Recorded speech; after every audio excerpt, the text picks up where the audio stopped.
Cet anime commence dans un marché où les gens traitent les démons comme des esclaves. À cette époque, beaucoup de personnes sont méchantes avec les démons. Cependant, il y a un vendeur nommé Banasa qui est gentil avec les démons qui travaillent pour lui. Les autres vendeurs pensent que Banasa est étrange car il veut que les humains et les démons s'entendent bien. Un jour, Banasa est soudainement emmené au royaume de Clyrode dans un autre monde. Il est censé devenir un héros là-bas. Ensuite, un guide démoniaque demande à Banasa de toucher une boule de cristal qui montre sa force. Mais Banasa n'a pas de pouvoirs spéciaux, alors les gens l'ignorent et prêtent attention au héros blond qui a des capacités incroyables. Même si Banasa semble insignifiant à Clyrode, le roi ne peut pas le renvoyer dans son monde. Le roi envoie donc Banasa dans la forêt de Delaveza. En chemin, Banasa parle au cocher et apprend que dans ce monde, les humains et les démons s'entendent bien. Après 20 jours de voyage, Banasa et le cocher arrivent à la lisière de la forêt de Delaveza. Le cocher donne à Banasa le sac du roi et s'en va en marchant seul. Banasa est surpris par une attaque de Slim et utilise son ancienne épée pour la vaincre. Cela le rend plus fort et active un système de communication. Le système l'avertit de la magie maléfique dans le sac du roi, et Banasa réalise que le roi veut se débarrasser de lui. Peu après, le système supprime la magie maléfique du sac, et Banasa continue son chemin. Après avoir marché un moment, Banasa veut se reposer dans la forêt, mais le système l'avertit que la forêt est pleine de magie maléfique provenant des seigneurs démons. Le système suggère de purifier la forêt, et Banasa accepte. Après avoir purifié la forêt, Banasa devient très puissant avec un pouvoir infini. Pendant ce temps, la fille du roi, Elisabeth, parle au roi de l'envoi de Banasa dans la forêt dangereuse. Le roi dit que ceux qui ne peuvent pas être des héros méritent un tel traitement. Le roi est ensuite surpris d'entendre parler de l'utilisation de la magie sainte dans la forêt de Delaveza, là où se trouve Banasa, au lieu du héros blond qui combat les monstres. Puis, Banasa décide de commencer une nouvelle vie dans le royaume de Clyrode en tant qu'aventurier. Il se prépare en désactivant les notifications de montée de niveau et en changeant son apparence pour que personne ne le reconnaisse. Après s'être préparé, Banasa utilise son pouvoir de téléportation pour aller à Castletown, la capitale du royaume de Clyrode. Une fois arrivé, Banasa se rend à la guilde des aventuriers pour s'inscrire en tant qu'aventurier sous le nom de Flio. Pendant son inscription, Banasa voit une petite fille demander de l'aide aux aventuriers pour aller dans la forêt de Delaveza. Comme personne ne veut l'aider, Banasa propose de l'assister. Cependant, la chevalière royale Balirosa et d'autres aventuriers se méfient de Banasa, surtout parce qu'il dit pouvoir utiliser la magie de téléportation, que seuls les magiciens de haut niveau peuvent utiliser. Pour prouver sa compétence, Banasa invite Balirosa et son groupe, Bellano, Blossom et Bileri, à le rejoindre. Là, Banasa emmène rapidement la petite fille et le groupe de Balirosa dans la forêt de Delaveza en utilisant sa magie de téléportation. En voyant les capacités incroyables de Banasa, Balirosa et ses amis s'excusent de l'avoir douté. Peu après, la petite fille marche vers la forêt, se demandant pourquoi l'aura sombre a disparu. Soudain, Balirosa et les autres se mettent en colère contre la fille, pensant qu'elle les a trompés pour qu'ils fassent quelque chose de facile. La fille révèle alors qu'elle est en réalité Fenris, le redouté général du 4e seigneur démon. Pour protéger Balirosa et les autres, Banasa utilise sa magie de téléportation pour les renvoyer à Castletown. Banasa affronte ensuite Fenris, qui l'attaque.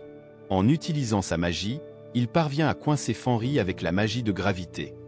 Vaincu, Fenris se transforme en une femme adulte nue, et Banasa la couvre rapidement avec un tissu. Cette nuit-là, Fenris se réveille et parle à Banasa près du feu de camp.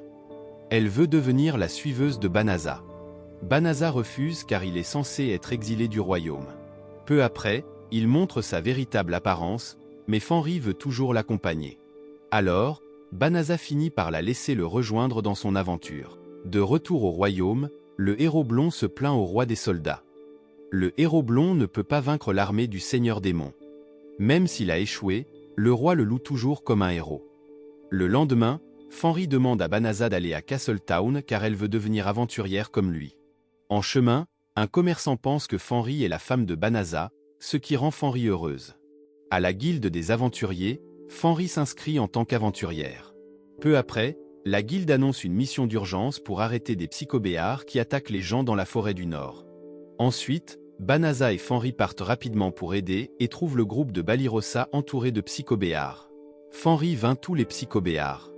Là, Banasa présente Fenris comme sa partenaire, pas sa femme, ce qui agace Fenris et effraie les psychobéars restants. Fenris transforme ensuite l'un des psychobéars survivants en une créature ressemblant à un lapin et le nomme Sib. À ce moment-là, Balirosa et les autres sont émerveillés par les capacités de Banasa et Fenris. Ensuite, Banasa et Fenris invitent Balirosa et son groupe à se reposer dans la maison de Banasa. Balirosa remercie Banasa de les avoir sauvés des psychobéars. Elle demande également à Banasa de leur apprendre à se battre car le héros blond ne combattra pas le seigneur démon sans soldat fort. À ce moment-là, Balirosa veut devenir forte pour être une bonne chevalière royale. Mais ensuite, Fenris se met en colère, pensant que Balirosa veut juste se rapprocher de Banasa. Pour la calmer, Banasa dit à tout le monde que Fenris est sa femme. Après cela, elle permet à Banasa de former le groupe de Balirosa et de les laisser rester chez eux. Le lendemain matin, Banasa fut surpris de voir Fenris dans sa chambre. Il se rappela que Fenris avait essayé de se rapprocher de lui la nuit précédente, mais il avait refusé. Cependant, il lui avait permis de dormir dans sa chambre, dans un lit séparé, pour que Balirosa et les autres ne soupçonnent rien. Dans l'après-midi, Banasa et Fenris commencèrent à entraîner Balirosa et les autres en affrontant des sangliers géants dans la forêt. Mais le groupe de Balirosa était encore trop faible et fut poursuivi par le sanglier. Au dîner, Fenris invita tout le monde à manger, mais elle servit de la viande crue, qu'ils ne pouvaient pas manger. Alors, avec l'aide de Balirosa, Banasa cuisit la viande et prépara une salade de légumes. Fenris, qui n'aimait pas les légumes, essaya la salade par respect et fut surprise par son goût délicieux. Tout le monde apprécia le repas, et Fenris se sentit un peu triste de ne pas savoir cuisiner des plats humains comme Balirosa. Un jour, Fenris et Banasa allèrent à la guilde pour vendre leurs prises, et les autres aventuriers furent étonnés par leur taille. En attendant leur paiement, Fenris demanda à se promener seul en ville. Banasa voulait l'accompagner, mais elle insista pour y aller seule, car elle se rendait secrètement à un cours de cuisine. Pendant ce temps, Léolith invita Banasa à discuter du travail pour le royaume. Léolith dit que le roi était impressionné par le succès de Banasa dans la défaite des psychobéars et voulait l'engager comme assistant du héros blond. À ce moment-là, Banasa était intéressé mais décida de refuser à cause de la véritable identité de Fenris. Plus tard, Banasa trouva Fenris en désordre. Elle ne voulait pas admettre qu'elle avait été à un cours de cuisine. Même si elle échouait souvent, Fenris était déterminée à continuer pour pouvoir cuisiner de délicieux plats pour Banasa. Ce soir-là au palais, le héros blond profitait de son temps avec ses servantes. Une servante lui parla du plan du roi de lui trouver un assistant puissant. En entendant cela, le héros blond était heureux et impatient de rencontrer son nouvel assistant. Les jours passèrent, et la garde royale continuait d'offrir à Banasa le poste d'assistant du héros blond. Mais Banasa continuait de refuser, ce qui décevait le royaume. Un autre jour, Banasa vit Blosson jardiner derrière sa maison. Blosson se sentait mal à l'aise de rester gratuitement, alors elle commença à jardiner pour lui fournir de la nourriture. Banasa alla ensuite voir Bellano, qui manquait souvent d'énergie. Pour l'aider, Banasa lui offrit une bague pour augmenter son énergie. Mais avant que Bellano ne puisse la mettre, Fenris, qui avait mal compris, apparut avec un visage effrayant. Alors, Bellano décida de ne pas porter la bague. Lorsque Balirosa eut des difficultés à combattre un monstre, elle appela Banasa à l'aide. Mais Fenris arriva rapidement et vainquit le monstre. Fenris s'énerva contre Balirosa, pensant qu'elle faisait semblant d'être faible pour attirer l'attention de Banasa. À ce moment-là, Fenris avertit Balirosa de ne pas tenter Banasa. Sans que Fenris et les autres ne le sachent, le roi démon envoya son fidèle serviteur, Ulimina, pour surveiller Banasa. Un soir, après avoir appris à cuisiner pendant un certain temps, Fenris prépara enfin un délicieux dîner pour Banasa et les autres. Pendant le dîner, Fenris remarqua Ulimina se cachant derrière un arbre et l'invita à entrer. En servant des boissons à Ulimina, Fenris lui demanda pourquoi elle les espionnait. Fenris pensait même qu'Ulimina voulait lui prendre Banasa. Cependant, Ulimina nia cela et dit qu'elle était simplement en mission dans la région. Pendant leur conversation, Ulimina tenta secrètement de vérifier le niveau de puissance de Banasa, mais elle ne put rien lire. Elle pouvait facilement lire la puissance du roi démon, donc cela la surprit. Ulimina fut encore plus choquée d'apprendre que Banasa avait utilisé la magie sacrée dans la forêt de Delaveza, ce qui avait causé la mort du frère aîné de Fenris, Fangaril, et de ses troupes. Malgré cela, Fenris dit qu'elle avait pardonné à Banasa et qu'elle resterait loyale envers lui. À ce moment-là, Balirosa et ses deux amis entendirent accidentellement la conversation et découvrirent que Fenris était un général du roi démon. Mais ensuite, Ulimina, agacée par Banasa et Fenris, les défia en duel. Voyant cela, Banaza utilisa rapidement sa force pour arrêter Ulimina. Le lendemain, Balirosa et ses amis rencontrèrent Fenris et Banaza pour discuter de l'identité de Fenris en tant que général du roi démon. Fenris admit qu'elle ne travaillait plus pour le roi démon. Banaza dit qu'il n'empêcherait pas Balirosa de signaler Fenris au royaume, mais qu'il continuerait à protéger Fenris. Avec tout ce que Fenris avait fait de bien, Balirosa et les autres décidèrent de ne pas la dénoncer. Ils étaient reconnaissants que Fenris les ait aidés à améliorer leurs compétences de combat. Peu de temps après, Ulimina attaqua Banaza avec une armée de dragons. Balirosa et ses amis eurent peur, mais Banaza était excité de voir de vrais dragons, car ils n'étaient que des créatures mythiques dans son monde. Quand Ulimina lança l'attaque, Banaza utilisa sa magie de foudre pour vaincre les dragons. Cela paniqua Ulimina, d'autant plus que de nombreux dragons choisirent de s'enfuir. En même temps, Blossom, utilisant le pouvoir de Banaza, attaqua un dragon avec Unu pour devenir une chasseuse de monstres légendaires et augmenter son niveau d'aventurière. Le succès de Blossom inspira ses amis à faire de même, mais Ulimina et les autres dragons s'enfuirent, ce qui rendit Balirosa triste de manquer l'occasion de devenir une tueuse de dragons comme son père. La grande capacité de Banaza à vaincre l'armée de dragons attira l'attention du roi démon nommé Gol. À ce moment-là, Gol souhaitait rencontrer Banaza pour comprendre sa force. Un autre jour, Balirosa demanda à entrer dans la forêt pour chasser un animal magique afin d'augmenter sa force. Elle mentit pour y aller seule, car elle était triste de ne pas devenir une tueuse de dragons. Dans la forêt, Balirosa fut approchée par Gol déguisé. Surprise, elle pointa son épée sur Gol, qui dit qu'il était le frère de Fenris et voulait se faire des amis parmi les humains. Après cela, Gol partit. Plus tard, Banaza et ses amis trouvèrent Balirosa après avoir détecté la présence du roi démon. Banaza expliqua qu'il avait mis en place des boucliers pour détecter les rois démons. Balirosa fut choquée de réaliser que l'homme qu'elle avait rencontré était le redouté roi démon. Quelques jours plus tard, Gol vint chez Banaza pour discuter. Pendant ce temps, Balirosa, qui était en train de laver des vêtements, se retrouva assise à côté du roi démon, se sentant effrayée. Peu après, Gol invita Banaza à devenir son allié, mais Banaza refusa, disant qu'il ne voulait pas prendre parti dans la guerre entre les humains et les démons. Curieux, Banaza demanda pourquoi les démons et les humains se battaient toujours. Gol expliqua que le conflit avait commencé il y a environ 500 ans, lorsque le premier roi démon d'un autre monde vit les démons réduits en esclavage par les humains. À cette époque, le premier roi démon attaqua les royaumes humains qui refusaient de libérer les démons. Au cours de leur conversation, Gol montra sa puissance, ce qui rendit Balirosa nerveuse, bien qu'elle essaie de rester calme. Mais là, Gol loua son courage. Après cela, Gol partit, mais dit qu'il continuerait à essayer de convaincre Banaza de le rejoindre. Pendant plusieurs jours, Gol continua de rendre visite à Banaza, essayant de le convaincre de rejoindre les démons. Cela mettait Balirosa mal à l'aise, et elle trouvait toujours des moyens d'éviter Gol, ce qui le faisait penser qu'elle était très travailleuse. Au palais, le roi entendit que Gol rendait visite à Banaza et pensa que Banaza s'était allié avec les démons. Élisabeth demanda au roi de vérifier si cela était vrai, mais il ne l'écouta pas. Ensuite, le héros blond profita de l'occasion pour forcer Banaza à prendre parti pour le royaume. Il amena ses soldats chez Banaza pour l'interroger. Banaza dit qu'il ne voulait pas choisir de camp. Il décida de déplacer sa maison, ses champs et sa famille à un nouvel endroit pour éviter les ennuis. Utilisant sa magie de téléportation, Banaza déplaça tout rapidement, surprenant le héros blond et ses soldats avec sa puissante magie. Lorsque Gol apprit que Banaza avait déplacé sa maison dans la forêt du Nord à cause des actions du royaume de Clyrode, il devint furieux et lança une attaque massive contre le royaume. Pendant ce temps, Banaza et ses amis étaient heureux de s'être installés à Otou, un endroit éloigné de la capitale royale. Banaza connaissait bien la ville car il y faisait souvent des affaires. Pour célébrer leur déménagement, Fenris invita tout le monde à un dîner spécial. De retour dans le royaume, l'attaque de Gol causa un grand chaos.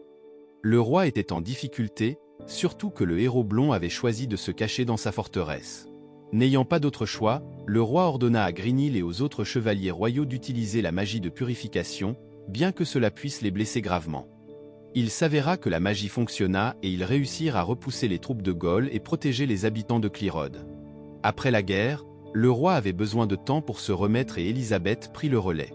Dès son premier jour, elle renvoya et expulsa le héros blond de la forteresse du sud parce qu'il n'avait pas aidé pendant l'attaque du roi démon.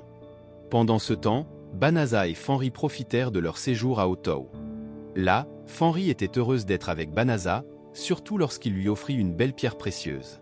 Cette nuit-là, le héros blond et son fidèle serviteur, Tsuya, s'introduisirent discrètement dans la salle des trésors royaux pour trouver une arme pour vaincre le roi démon. En fouillant, le héros blond trouva une épée qui contenait un génie nommé Iya.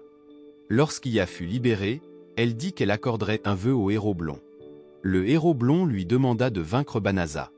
Dans le royaume, Elisabeth convoqua Ursula, la voyante, pour demander ce qu'il fallait faire pour rendre Clyrod assez fort pour combattre l'armée du roi démon.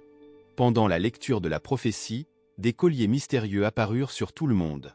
Ursula raconta alors l'histoire du premier roi qui demanda au génie Iya d'aider à vaincre le roi démon en sacrifiant la moitié des habitants de Clyrod.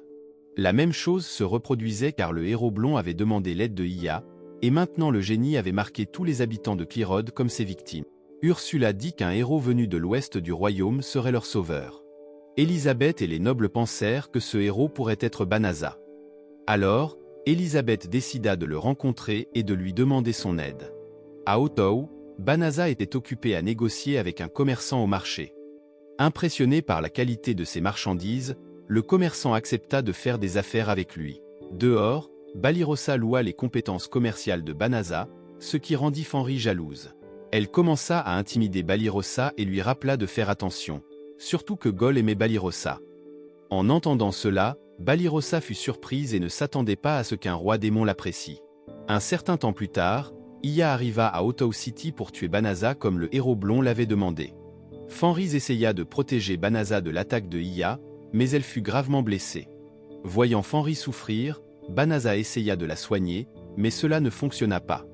En colère, il copia le pouvoir de Iya et utilisa la magie du temps pour sauver Fenris. Après avoir soigné Fenris, Banaza, encore en colère, attaqua Iya de toutes ses forces jusqu'à ce qu'elle soit impuissante. Juste au moment où Banaza allait terminer Iya, Fenris se réveilla et l'arrêta. Avec Iya vaincue, Elisabeth et ses troupes, qui se dirigeaient vers Otou City, furent libérés des chaînes autour de leur cou. Elisabeth réalisa que Iya avait échoué à satisfaire le vœu du héros blond. En même temps, le héros blond et Tsuya étaient inquiets car des troupes royales les entouraient, voulant les arrêter. Soudain, une voix depuis l'endroit où Iya était scellée leur dit que Iya avait échoué à tuer Banaza.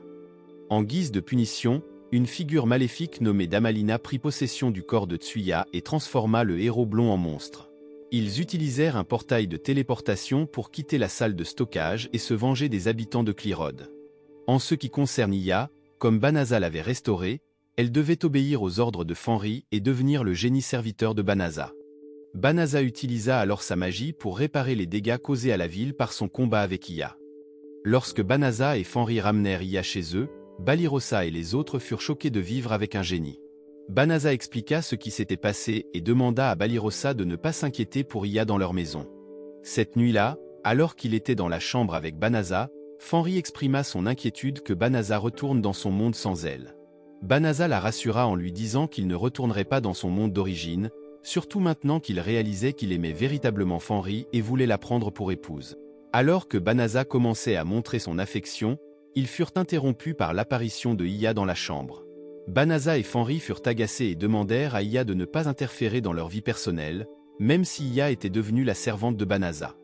Le lendemain matin, tout le monde commença à prendre le petit déjeuner, et Fenris ordonna à Iya de faire divers travaux ménagers sans utiliser de magie. Après le petit déjeuner, Blossom et Sib travaillèrent à labourer la terre derrière la maison, tandis que Billery s'occupait de son cheval. À ce moment-là, Billery n'avait pas le temps de gagner de l'argent supplémentaire car elle était occupée avec le cheval. Pendant ce temps, Baleno était dans sa chambre, pensant à son père et à son frère aîné, qui avaient de puissantes capacités magiques. Baleno se sentait différente car elle avait dû quitter l'ordre avant de maîtriser beaucoup de magie. Heureusement, elle avait rencontré Banaza, qui l'aida à apprendre beaucoup de choses. Bientôt, Baleno fut surprise par une agitation extérieure causée par un cheval magique faisant des troubles dans le champ de Blossom. Rapidement, Baleno et les autres essayèrent d'arrêter le cheval jusqu'à ce que Billery parvienne à le dompter. Ils réalisèrent que leur terrain n'était pas assez grand, alors Balirosa et les autres décidèrent de demander de l'aide à Banaza pour acheter un nouveau terrain à cultiver. Avec le cheval magique, ils pourraient aussi transporter leurs récoltes vers la ville plus facilement. Pendant ce temps, Banaza et Fenris étaient en ville lorsque le ciel devint soudainement sombre. C'était parce que Damalina, qui poursuivait Elisabeth, était apparue. Là, Iya avertit Banasa et Fenris à propos de Damalina, une sorcière qui avait étudié la magie noire il y a longtemps. Il s'avère qu'un héros avait scellé Damalina dans une épée avec Iya, mais le sceau avait été brisé lorsque le héros blond libéra Iya. Maintenant, Damalina voulait se venger des descendants de Clyrode qui l'avaient emprisonné. Peu après, Iya demanda la permission à Banasa de combattre Damalina et ses monstres pour protéger Elisabeth. Juste avant que Damalina n'attaque la princesse Elisabeth, Iya réussit à l'arrêter. Damalina lança ensuite une attaque puissante pour essayer de retirer Iya de son chemin. Malgré tout, Iya refusa de se retirer car Banasa lui avait ordonné d'arrêter Damalina. Avec l'aide de Banasa, ils paralysèrent Damalina, et Iya libéra Tsuya du contrôle de Damalina. Le monstre redevint alors le héros blond. Peu après, Elisabeth remercia Banasa de l'avoir sauvé et s'excusa pour le mauvais comportement du roi et des héros royaux envers lui. Comme le héros blond n'était plus un héros, Elisabeth offrit le poste à Banasa. Mais il refusa car il voulait simplement vivre heureux avec Fenris. À leur retour chez eux, Balirosa et ses amis dirent à Banasa qu'ils voulaient agrandir leurs terres agricoles. Banasa prévoyait d'acheter des terres auprès de la noblesse royale. Balirosa dit qu'ils voulaient utiliser leur propre argent, mais quand ils découvrirent le prix élevé des terres, ils furent choqués. Alors, Banasa décida d'acheter les terres, et pour que les filles se sentent mieux, il demanda 30% des bénéfices de la ferme. En entendant cela, Balirosa et ses amis acceptèrent cette offre. Le lendemain, Iya souhaita aider à la ferme de Blosson en utilisant sa magie, mais Blosson refusa car elle ne voulait pas utiliser de magie pour l'agriculture. En revanche, Baleineau était curieuse de voir la magie appliquée aux tâches quotidiennes, car elle n'avait vu la magie que dans les guerres. Peu après, Banasa les vit en train de discuter et suggéra à Blosson de laisser Iya essayer la magie sur un petit champ.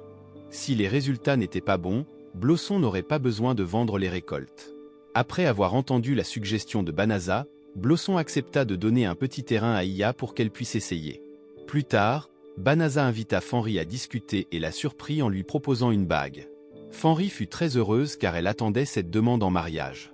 Dans la prison royale, le héros blond et Tsuya paniquèrent en entendant qu'ils seraient condamnés à mort. Alors, le héros blond cria pour demander leur libération. Un jour, Balirosa fit un cauchemar où elle se retrouvait dans le royaume des démons, sur le point d'épouser Gol. Elle cria jusqu'à se réveiller. Le matin suivant, alors qu'elle faisait des gâteaux, Balirosa était perdue dans ses pensées à propos de son rêve. Peu après, Fenris s'approcha et lui confia qu'elle était amoureuse. À ce moment-là, Blosson et les autres commencèrent à parler de la manière dont Gol aimait Balirosa, ce qui la rendit encore plus embarrassée. Même si Balirosa était timide, elle n'admit pas avoir rêvé de Gol la nuit précédente. Au milieu de la conversation entre les filles, Iya, curieuse de connaître l'histoire d'amour de Fenris, demanda comment elle s'était rapprochée de Banasa. Avec enthousiasme, Fenris commença à raconter son histoire, mais leur conversation fut interrompue par un signal indiquant la présence d'un démon.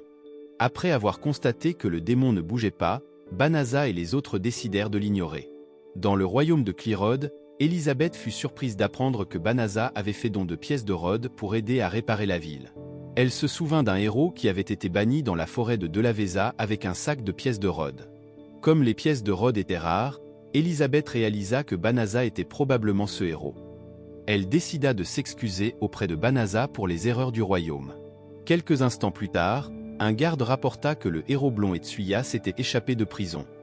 En entendant cela, Elisabeth ordonna à ses soldats de capturer les fugitifs. En même temps, le héros blond et Tsuya volaient les trésors du royaume pour continuer leur vie après leur évasion. Malheureusement, la boîte qu'il avait prise ne contenait pas d'argent, mais une pelle royale héritée. Coincé, le héros blond utilisa la pelle pour creuser leur chemin. Étonnamment, la pelle pouvait creuser très profondément, ce qui les aida à s'échapper rapidement. Dans le royaume des démons, Ulimina rencontra Gol pour lui faire rapport qu'il n'avait pas trouvé Banasa. Ulimina suggéra à Gol de se concentrer sur la guerre contre le royaume de Clyrode au lieu de chercher Banasa. Cependant, Gol insista pour trouver Banasa afin de travailler avec lui, prévoyant même de le chercher seul. À l'insu de Gol et Ulimina, leur conversation fut secrètement écoutée par Fufin, un proche allié de Huygarde. Fufin informa immédiatement Huygarde du comportement de Gol, qui fut contrarié. Huygarde croyait que les humains devaient être éliminés ou asservis, et non alliés. Peu après, il décida de renverser Gol en tant que roi des démons. Le lendemain en ville, Balirosa souhaita offrir un repas à Fenris et Banasa pour les remercier de leur aide. Pendant qu'ils mangeaient, Gol trouva Banaza et se joignit à eux, rendant Balirosa mal à l'aise. Ensuite, ils déjeunèrent ensemble dans un restaurant voisin. Au cours du repas, Balirosa blâma Gol pour les attaques de démons qui avaient blessé beaucoup de gens. Banaza essaya de la calmer, et Gol expliqua que les démons souffraient aussi à cause de l'oppression humaine. À ce moment-là, Balirosa fut surprise d'apprendre que les humains maltraitaient souvent aussi les démons. Après la conversation avec Gol, Banaza rentra du restaurant, toujours préoccupé par le conflit en cours entre démons et humains. À une autre occasion, Fanry reçut des éloges de tout le monde pour sa cuisine délicieuse. Elle admit que ses compétences culinaires étaient dues à Milno, qui lui avait appris de nombreuses recettes. Cependant, leur conversation fut interrompue lorsqu'Élisabeth arriva pour s'excuser auprès de Banaza pour le mauvais traitement du roi. Bien qu'Élisabeth s'excusât, Banaza insista sur le fait qu'il ne voulait pas s'impliquer dans le conflit entre démons et humains. Parce que Banaza ne voulait pas prendre parti, Élisabeth lui montra une carte militaire du royaume de Clyrode. À ce moment-là, Fanry se méprit et pensa qu'Élisabeth voulait utiliser Banaza pour ses plans politiques. Banaza calma Fanry en expliquant qu'Élisabeth voulait seulement qu'il reste neutre. En entendant cela, Élisabeth se sentit soulagée et demanda à Banaza de l'aider à protéger les citoyens du royaume des attaques de démons. Pendant ce temps, le héros blond, qui s'était échappé de prison, fut surpris de voir que Tsuya le suivait toujours. Tsuya expliqua qu'il était touché par la gentillesse du héros blond de ne pas l'avoir abandonné, même si Tsuya causait souvent des problèmes. Au cours de leur conversation, Fufin apparut et tenta de les capturer pour un rituel d'invocation de démons. Ce soir-là, alors que Banaza allait se reposer, il réfléchissait encore à la demande d'Élisabeth de protéger les habitants. Lorsque Fanry arriva auprès de lui, Banaza exprima son souhait d'un monde pacifique où humains et démons pourraient vivre ensemble, afin que ses enfants et petits-enfants puissent vivre heureux. Le lendemain, les habitants du royaume commencèrent à fuir après avoir entendu parler de l'armée de démons qui se préparait à attaquer. Malheureusement, une petite fille jouait encore seule au bord de la forêt et devint la cible de l'armée de démons envoyée par Huygarde. Juste avant que les démons ne puissent lui faire de mal, Banaza et Fanry, sous leur forme véritable, arrivèrent pour stopper l'attaque. Les troupes démoniaques critiquèrent Fanry, mais elle resta ferme, désireuse de mettre fin à la guerre entre démons et humains. Fanry dut combattre tous les démons et les vainquit. Après la bataille, Banaza soigna les démons que Fanry avait défaits. Lui et Fanry demandèrent aux troupes démoniaques de rester éloignées des citoyens. Grâce à leurs actions héroïques, de nombreux civils furent sauvés, comme Élisabeth l'avait espéré. Pendant ce temps, Gol était en colère parce que Huygarde avait envoyé une armée de démons sans son autorisation. Il fut encore plus frustré en entendant parler du complot de rébellion de Huygarde. Certains partisans de Gol commencèrent à douter de son leadership et suggérèrent un duel entre Gol et Huygarde pour décider du roi des démons. Sans hésiter, Gol démontra sa force et vainquit Huygarde d'un seul coup. D'autre part, le héros blond et Tsuya profitèrent du chaos pour s'échapper du royaume des démons. Bien que Gol ait montré sa véritable force, il était déçu par ses partisans et décida de renoncer à son poste de roi des démons. Il quitta le royaume avec son fidèle allié, Ulimina. N'ayant aucun endroit où séjourner, Gol et Ulimina furent contraints de vivre chez Banaza. Tout le monde les accepta sauf Balirosa, mais par respect pour Fanry, Balirosa accepta finalement Gol et Ulimina dans leur maison. Un jour, Ulimina fut surpris de voir Gol plus enthousiaste à discuter avec Banaza qu'à diriger l'armée des ténèbres pour attaquer le royaume de Clyrode. Fanry entendit Ulimina et expliqua que Gol n'était plus roi des démons, donc il pouvait interagir plus librement avec les humains. Le soir, Banaza et ses amis, à l'exception de Balirosa, profitaient de leur temps autour d'un feu de camp. Après avoir discuté, ils allèrent tous se reposer dans leur chambre. Balirosa était la seule encore éveillée. Peu après, Banaza et Fanry l'invitèrent à parler. Balirosa partagea alors son malaise de vivre avec Gol et Ulimina, qui venaient de la nation démoniaque. À ce moment-là, Banaza et Fanry essayèrent de comprendre et lui dirent de ne pas se forcer à bien s'entendre avec eux. Après leur conversation, Balirosa commença à accepter la présence des démons parmi eux. Pendant ce temps, le héros blond et Tsuya s'étaient échappés du territoire démoniaque et avaient volé des trésors du palais des démons pour leur voyage. Dans le royaume des démons, Fufin fit rapport à Huygarde, désormais roi des démons, sur la défaite de l'armée démoniaque. Huygarde était contrarié, alors Fufin rassembla ses collègues pour élaborer un plan afin de le réconforter. Quelques jours plus tard, Banaza et Fanry décidèrent d'aller aux sources chaudes avec leurs amis. Fanry se sentit contrariée car elle ne pouvait pas être seule avec Banaza, qui était toujours entourée de nombreuses femmes. Mais ensuite, Banaza la calma en disant que leur voyage aux sources chaudes était pour aider Gol et Ulimina à se rapprocher du groupe. En arrivant aux sources chaudes, Fenris et ses amis remarquèrent que des démons étaient déjà présents car Fufin avait invité Huygard et d'autres membres du royaume démoniaque à se détendre. Pendant ce temps, le héros blond et Tsuya étaient également aux sources chaudes, essayant d'éviter les démons qui ne les remarquaient pas. Dans la zone du sauna, le héros blond apporta accidentellement un cristal attirant les démons, ce qui provoqua le chaos parmi eux. Voyant la situation devenir incontrôlable, Banaza intervint pour arrêter les troubles causés par le héros blond. En même temps, Huygard rencontra Gol et devint furieux, attaquant son frère aîné et causant de graves dégâts aux sources chaudes.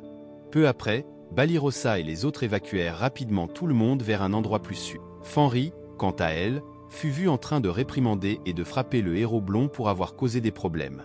Après cela, Gol et Huygard continuèrent à se battre jusqu'à ce que Gol décide de stopper son jeune frère en scellant ses pouvoirs magiques. Soudainement, les démons causant le chaos furent entravés par leurs propres vêtements. Le propriétaire des sources chaudes avait enchanté les vêtements du sauna pour que tout visiteur perturbateur soit automatiquement immobilisé et renvoyé d'où il venait. Après cet incident, Banaza et les autres aidèrent le propriétaire de l'auberge à réparer les dégâts grâce à la magie de restauration de Banaza. Cela permit à tous les visiteurs de profiter à nouveau des sources chaudes, y compris Fenris, qui put enfin être seul avec Banaza tout en admirant le magnifique ciel nocturne. À la fin de l'anime, Fenris et ses amis rentrent chez eux après leur séjour aux sources chaudes. Pendant ce temps, au palais, Elisabeth est officiellement nommée reine après que le roi ait fui par crainte de voir ses crimes découverts. D'autre part, le héros blond et Tsuya sont toujours des fugitifs du royaume. L'anime est terminé. La morale de l'histoire est donc: même si vous êtes un démon royal ou un héros en fuite, n'oubliez jamais que creuser un trou avec une pelle magique peut parfois résoudre plus de problèmes que de tout casser avec des pouvoirs.